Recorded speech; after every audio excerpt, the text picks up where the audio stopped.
এই তিথি, এদিকে আসো।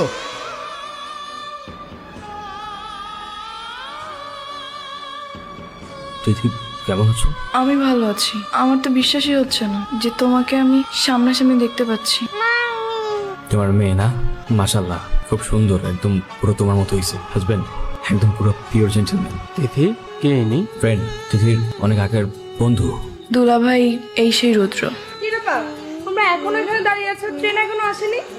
না, ট্রেন আসতে মনে হয় একটু টাইম লাগবে। আসো মামা, আপনাকে খুব চেনা চেনা মনে হচ্ছে।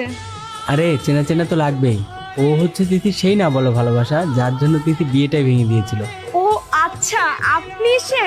তিথির তাহলে বিয়ে হয়নি? না, হয়নি। চলো না, বাবুর জন্য কিছু খাবার নিয়ে সিট নেই।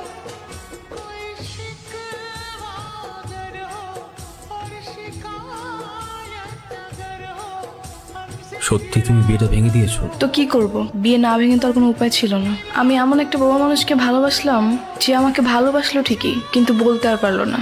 একবার বলতে তো পারতা রুদ্র। দেখো তিথি, বাস্তবতা অনেক কঠিন।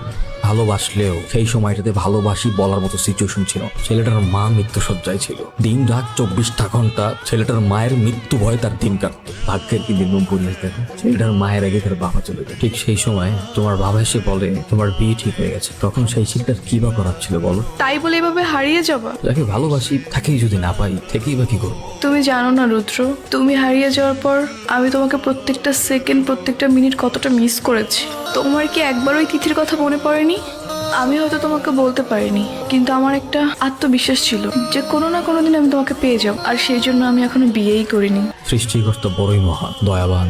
তিনি আমার প্রতি নির্দয় হতে পারতেন, কিন্তু তিনি নির্দয় নন। জীবনের সবকিছু হারিয়ে ছেলেটা যখন সৃষ্টিকর্তার কাছে বারবার মুক্তি চাইতো, অতঃপর দেখো আমার জীবনের সবকিছু সৃষ্টিকর্তা কেড়ে নিলেও বেঁচে থাকার জন্য আমার ভালোবাসার মানুষকে তুমি আবার ফিরিয়ে দিয়েছো।